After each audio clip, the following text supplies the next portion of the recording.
तो क्या सोनम वांगचुक का अनशन जबरन छल से तोड़वाया गया? आखिर आधी रात को अमित शाह के यहाँ वो कौन सी मीटिंग हुई जिसमें 3 मंत्रियों ने हिस्सा लेने के बाद में अस्पताल जाकर कुछ ऐसा किया कि सोनम वांगचुक जो अभी तक ये कह रहे थे मर जाऊंगा मगर अनशन नहीं तोड़ूंगा, मगर वो सिर्फ एक छोटे से आश्वासन पर अनशन तोड़ गए। और कैसे भारतीय जनता पार्टी के वरिष्ठतम नेताओं में से नेता अब मोदी पर भड़कते हुए नजर आ रहे हैं, राहुल गांधी के साथ खड़े होते नजर आ रहे हैं।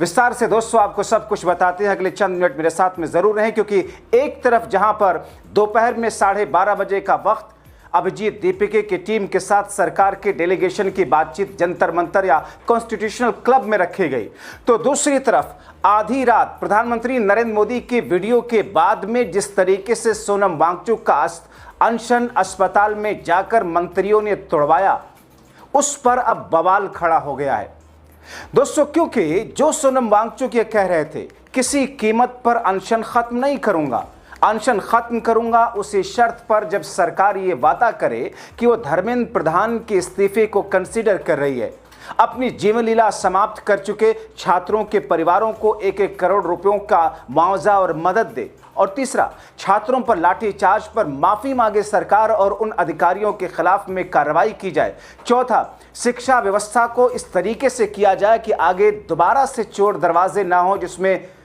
पेपर लीक हो सके। ये तमाम मांगे थी, और जब तक इन तमाम मांगों पर सरकार में लिखित आश्वासन सोनम वांगचुक को नहीं मिल जाता, सोनम ये कह रहे थे कि हम अनशन नहीं तोड़ेंगे, मैं मरने वाला नहीं हूं। मगर दोस्तों सरकार ने क्या किया, मैं आपको बताऊंगा कि कैसे इस सोनम वांगचुक के अनशन को तोड़वाने के लिए रणनीति भारतीय जनता पार्टी की सरकार ने बनाई, कैसे एक पूरी जिसे विपक्ष ये कह रहा कि साजिश रची गई, और कैसे बीजेपी ने मोदी शाह ने जिन लोगों को मार्गदर्शन में ढकेल दिया है वो लोग अब मोदी पर भड़कते हुए दिखाई दे रहे हैं और राहुल गांधी के साथ में उतरे हैं दोस्तों। मगर दोस्तों आप सोचिए, सरकार ने सिर्फ एक छोटा सा आश्वासन माना, जिस आश्वासन का कोई मतलब ही नहीं है, वो तो अपने आप में ही कोर्ट्स में जाने के बाद ही सरकार नहीं कर पाती। क्या आश्वासन माना कि छात्रों पर केसेस वापस लिए जाएंगे और केसेस छात्रों पर नहीं किए जाएंगे। मतलब सरकार ने पेपर लीक कराया, सरकार जिम्मेदारी जवाबदेही से बच रही है, सरकार अनशन करने वालों पर लाठियां बरसा रही है, सरकार के गलत नीति के कारण कई सारे छात्रों की जीवन लीला समाप्त हो गई, नीट से जुड़े हुए लोगों की। इन सब पर सरकार खामोश रही। आश्वासन क्या दे रही, वो साहब हमने जो आप लोगों को छात्रों को मारा ना, हमने केसेस भी किए, वो अब केसेस नहीं करेंगे, केसेस वापस लेंगे। ये कोई आश्वासन है? बस यही मांग थी क्या इनकी? यहां तक कि सोनम को मजबूर किया गया, ये कहा जा रहा कि सोनम अब इच्छा जता रहे हैं कि लद्दाख वापस जाना चाहते हैं।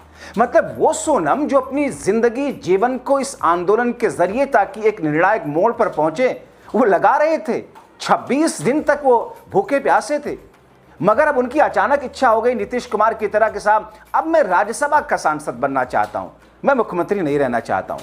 सोनम वांगचुक ये इच्छा जता रहे हैं कि लद्दाख जाएंगे, लद्दाख जाके क्या करेंगे? ये दरअसल एक रणनीतिक साजिश है जिसे सरकार से जुड़े हुए लोगों ने जिस हिसाब से पूरा ताना बाना बिछाया है उसमें सोनम वांगचुक फंसते नजर आ रहे हैं। और दोस्तों ये कहा जा रहा है कि सोनम वांगचुक ये चाहते हैं कि वो लद्दाख वापस चले जाए, मगर उससे पहले छात्रों से एक बार जंतर मंतर पर मिलेंगे। रियली? वाकई घेर कर सोनम वांगचुक को मजबूर करके आपने अनशन तोड़वा दिया।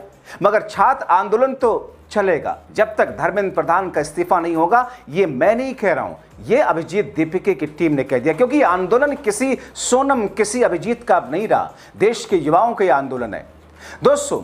अब यहां यह बात साबित होती है कि सोनम वांगचुक के साथ कैसे छल किया गया, बल के साथ उनके अनशन को जबरन तोड़वाया गया। आगे आपको बताऊंगा कि कैसे शाह ने अनशन तोड़वाने की पूरी रणनीति बनाई थी, किस तरीके से। लेकिन दोस्तों आपको दिखा देता हूं सोनम वांगचुक का वो वीडियो जिसमें उनको घेर कर सरकार के मंत्री बयान दिलवा रहे। एक और बात कि जब आश्वासन लिख कर देने की बात करते हैं तो यहां उसके आगे वांगचुक को सरकार के मंत्री बोलने नहीं देते। इस वीडियो में आप देखेंगे सोनम बोल रहे हैं कि साहब हमें इन्होंने आश्वासन दे दिया। उसके बाद कौन बोलता है? जेपी नड्डा उस वीडियो में बोलने लगते हैं, और बाकायदा वो कट एडिट है, एडिट किया गया वो वीडियो कंटिन्यूटी नहीं है उस वीडियो के अंदर। मतलब जानबूझ करके सरकार ने यह सब कुछ कराया। जेपी नड्डा वो बयान पढ़ने लगते हैं, आप देख लीजिए इस पूरी वीडियो को। नमस्कार दोस्तों, आज 26वें दिन मैं आप लोगों को कुछ ख़ास खबर बताना चाहूँगा। अभी रात के लगभग 12:30 बज रहे हैं। अभी थोड़ी देर पहले केंद्रीय मंत्री जेपी नड्डा साहब और जितेंद्र सिंह साहब यहाँ आए थे और लद्दाख के एपेक्स बॉडी के शीर्ष नेतागण भी यहाँ आए थे। और उससे पहले आप लोगों को मालूम है विभिन्न राजनीतिक दलों के लगभग 65 सांसदों ने आकर और हस्ताक्षर देकर हमसे अनशन तोड़ने के लिए कहा और वो संसद में इस मुद्दे पर नीट पेपर्स और परीक्षाओं की प्रणाली पर चर्चा करेंगे, ये आश्वासन दिया। और जो सरकार से इस तरफ से मंत्रीगण आए थे उन्होंने भी ये आश्वासन दिया, जिसका कि 2 दिन से हम बहुत ही कड़ा क्या कहेंगे, एक तरह का बार्गेन चल रहा था कि मुझे आश्वासन चाहिए और लिखित में चाहिए, और इसमें 2 दिन लगे और मुझे इसलिए अनशन पर 2 दिन और बैठना पड़ा, और ज़्यादा भी बैठ जाता तो आखिर में आज उन्होंने लिखकर आश्वासन दिया है। Statement from the government side, government is positive on not registering cases against those protesting peacefully at Jantar Mantar in Delhi and those participating in the march to the parliament on July 20, 2026.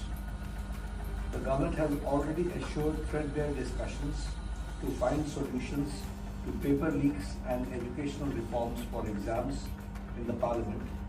Besides, the government is also positively considering suitable compensations for the suicide victims of recent NEET paper leaks. ये हमारे side से Thank you. I have my leaders from the apex body of Ladakh, and the KDA were also here, and they have flown all the way from Ladakh, and I'm grateful to them. Thank you.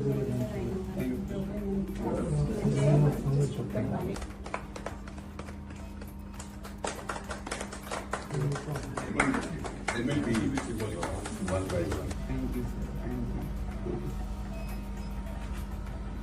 After 26 days, this tastes very good, but hunger doesn't taste bad either. लेकिन दोस्तों, सोनम वांगचुक का भले ही अनशन तोड़वा दिया गया और छल से, बल से, धोखे से या किसी भी तरीके से, या अपने आप ही सरकार ने, मगर अभिजीत ने ऐलान कर दिया कि धर्मेंद्र प्रधान के इस्तीफे तक आंदोलन जारी रहेगा। हालांकि सोनम की सेहत के मद्देनजर अभिजीत ने अनशन खत्म करने पर खुशी जरूर जताई। उन्होंने एक्स पे लिखा, हम राहत और शुक्रगुजार हैं कि सोनम सर ने 26 दिन के बाद अपनी भूख हड़ताल खत्म कर दी। सर, आपकी जबरदस्त हिम्मत और कुर्बानी के लिए धन्यवाद। अपनी जान जोखिम में डालकर आपने पूरे देश की चेतना जगाई। आपकी जान इस देश के लिए बहुत कीमती है। कॉकरोच जनता पार्टी का जंतर मंतर पर शांतिपूर्ण विरोध तब तक जारी रहेगा जब तक धर्मेंद्र प्रधान इस्तीफा नहीं दे देते। ये एक बार फिर से हुंकार भरी अभिजीत दीपिके ने। दोस्तों, उधर सीजीपी के प्रवक्ता हैं आशुतोष रांका। वो कहते हैं कि सरकार हमारे दबाव में इसलिए आई, प्रधानमंत्री दबाव में आए और 12:30 बजे आधी रात के बाद उनको वीडियो जारी करना पड़ा। शिक्षा मंत्री के इस्तीफे तक हमारा प्रदर्शन जारी है। पीएम मोदी ने आधी रात वीडियो जारी करके कहा था कि सरकार पेपर लीक पर कानून ला रही। कानून लाने के लिए अनशन चल रहा था, कानून लाने के लिए प्रोटेस्ट चल रहा था। हाँ, वो भी एक हिस्सा था मामलों का। मगर दोस्तों, इन तमाम चीजों के बीच में किस तौर पर क्या स्थिति इस वक्त संसद के भीतर है? संसद में एक तरफ सत्ता पक्ष को सरकार को विपक्षी राहुल की टीम इंडिया गठबंधन घेर रहे हैं और सीधे सीधे यह कह दिया कि मोदी जी, वीडियो अपने भले हो घर पर सेल्फी मोड में बना लिया हो, मगर संसद में बयान देना है, संसद में यह आश्वासन देना है धर्मेंद्र प्रधान का इस्तीफा। क्योंकि पहले ही विपक्ष ऐलान कर चुका कि जब तक धर्मेंद्र प्रधान का इस्तीफा नहीं, तब तक संसद की कार्रवाई नहीं चलने देंगे। अब दोस्तों, आपको बताते हैं कि रणनीति कैसे बनाई इस सरकार ने अनशन तोड़वाने के लिए। दरअसल बीती रात केंद्रीय गृह मंत्री अमित शाह, केंद्रीय स्वास्थ्य मंत्री जेपी नड्डा और प्रधानमंत्री कार्यालय में राज्य मंत्री हैं डॉक्टर जितेंद्र सिंह, यही वही जो गए थे राहुल गांधी से बात करने प्रधानमंत्री की आवास के सामने, जब राहुल जो है प्रदर्शन कर रहे थे। करीब 4 से 5 घंटे तक हाई लेवल मीटिंग हुई। जिसमें वांगचुक की मांगों और उनके स्वास्थ्य पर विस्तार से चर्चा हुई। चूंकि दोस्तों 24 जुलाई को पूरे देश में जम्मू कश्मीर से लेकर के कन्याकुमारी, महाराष्ट्र, गोवा से लेकर के बंगाल तक हर जगह करीब करीब 25 राज्यों में, कस्बों में, छोटे छोटे जगहों पर विरोध प्रदर्शन शुरू हो गया। सरकार इसको झेल नहीं पाएगी। जैसा कि मैंने पिछले वीडियो में आपको बताया कि उसी गुजरात से किस तौर पर वीडियो सामने आए जहां से जेपी मूवमेंट की शुरुआत हुई थी छात्र आंदोलन से। उस आंदोलन को भी, जेपी मूवमेंट वाले आंदोलन की शुरुआत भी छात्रों के आंदोलन से ही हुआ था। दोस्तों अब क्या करती है सरकार, देर शाम बैठक करती है, देर रात, और सोनम वांगचुक की मांगों पर सकारात्मक रुख अपनाने के लिए एक चाशनी में लपेट करके खूबसूरत डिश तैयार करती है और तय करती है कि साहब उनका अनशन किसी तरीके से तोड़वाया जाए। अमित शाह कहते हैं डॉक्टर जितेंद्र सिंह से कि आप सोनम वांगचुक की पत्नी को फोन कीजिए और भरोसा दिलाने की कोशिश कीजिए कि सरकार वांगचुक द्वारा उठाए गए मुद्दों पर गंभीरता से विचार कर रही है, समाधान के लिए प्रतिबद्ध है। इसी दौरान उन्होंने वांगचुक से अपना आमरण अनशन समाप्त करने की भी अपील की, यानी कि वांगचुक की पत्नी से बात कराया, क्या बात हुई कुछ सामने नहीं आया, और सोनम वांगचुक को अनशन समाप्त करने की अपील कराई। इसके बाद क्या होता है, आधी रात को केंद्रीय स्वास्थ्य मंत्री जेपी नड्डा, डॉक्टर जितेंद्र सिंह गुरुग्राम, जो कि पुराना गुड़गांव, मेदांता अस्पताल पहुंच जाते हैं। सोनम वांगचुक को सरकार की ओर से आश्वासन पत्र एक सौंपते हैं। दोनों मंत्री उनसे बातचीत करके अनशन तोड़ने के लिए अब मजबूर करते हैं, समझाते हैं या जो कुछ करते हैं। अब दोस्तों वो ये भी कहते हैं कि हम तो अभिजीत दीपिका की टीम को औपचारिक तौर पर बातचीत करने के लिए भी बुलाने जा रहे हैं, और जो वीडियो मैंने आपको दिखाया उसके बाद का वो वीडियो सामने आ जाता है। मगर दोस्तों इन तमाम चीजों के बीच में देश में युवाओं में, छात्रों में आक्रोश बढ़ गया। मुरली मनोहर जोशी सरीखे कई नेता, बीजेपी के वरिष्ठ नेता, भारतीय जनता पार्टी की बुनियाद जड़ में बीजेपी को खड़ा करने वाले अटल, अडवाणी और जोशी, ये तीन नाम आप हमेशा सुनते आए होंगे। इनको कैसे इनको साइडलाइन किया अडवाणी जी और जोशी जी को। मुरली मनोहर जोशी भड़के हुए हैं सरकार के रवैये पर, छात्रों पर लाठीचार्ज करने पर और उनकी मांगों को अनसुना करने पर। जाहिर तौर पर जिनको आपने मोदी और शाह की सरकार ने या दोनों ही बड़े नेताओं ने एक तरीके से मार्गदर्शक मंडल में डाल करके साइड कर दिया था, बेचारे न जाने कब से कहां किनारे पड़े हुए हैं, जो कि शिक्षा मंत्री हुआ करते थे। इस देश के शिक्षा मंत्री थे अटल बिहारी वाजपेयी की सरकार में, पढ़े लिखे प्रोफेसर। मगर मोदी साहब जब आते हैं सरकार में क्या करते हैं पता आपको? मैं उस भाषा का इस्तेमाल नहीं करना चाहता जिसे बीजेपी के नेताओं ने किया था। मुझे याद आता कि शायद बिहार चुनाव में सम्राट चौधरी ने किया था कि नचनियों को लाकर खड़ा कर दिया, खेसारी लाल के लिए कहा था। आप तय कीजिए। स्मृति ईरानी को देश का शिक्षा मंत्री बना देते हैं मोदी जी। मोदी जी की डिग्री पर विवाद, स्मृति ईरानी की डिग्री पर विवाद, और ये फैसला करेंगे देश की शिक्षा नीति का। मतलब मुरली मनोहर जोशी को हटा करके स्मृति ईरानी को बना दिया था इन्होंने शिक्षा मंत्री। गजब है, स्लो मोशन में ताली तो बनती है।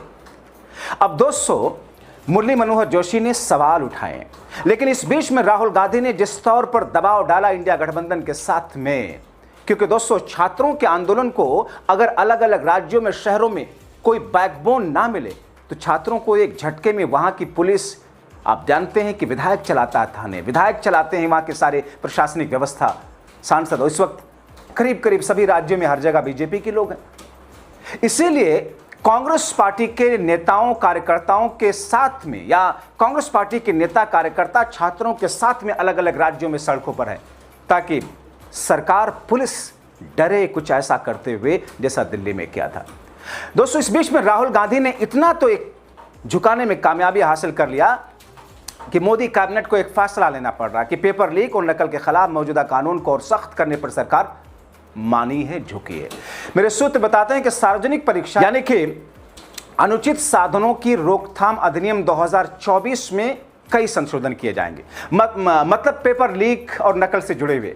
उस फैसले के मुताबिक अभी व्यक्तिगत मामलों में 3 से 5 साल की सजा और 10 लाख रुपए तक का जुर्माना है। मौजूदा कानून में संशोधन करके सजा और जुर्माना दोनों को बढ़ाया जा सकता है। 1 करोड़ रुपए तक का जुर्माना का प्रावधान बताया जा रहा और उम्र कैद। वहीं सर्विस प्रोवाइडर पर 1 करोड़ तक का जुर्माना ठोका जाएगा। संगठित अपराध में 5 से 10 साल की सजा, न्यूनतम 1 करोड़ का जुर्माना के प्रावधान किया जा सकता है। और इसे मोदी कैबिनेट अब पास करने जा रही है, चर्चा करने जा रही है। मगर दोस्तों इन तमाम चीजों के बीच में जब 24 जुलाई यानी कि इस वक्त देश के अलग अलग राज्यों में, अलग अलग शहरों में बताया ऐसा जा रहा है 5 से 700 शहरों में इस वक्त प्रदर्शन चल रहा। सरकार बौखलाई हुई है क्योंकि सरकार को शुरुआत में नहीं लगा था यह मूवमेंट इतना बड़ा हो जाएगा। ये जेपी मूवमेंट के ट्रैक पर जाता हुआ दिख रहा है। इसीलिए सरकार ने और इसीलिए विपक्ष ये कह रहा है कि साहब अनशन तो जबरन तोड़वाया है। इन तमाम कड़ियों को जोड़कर आप क्या कहेंगे, अपने राय कमेंट बॉक्स में जरूर लिखें।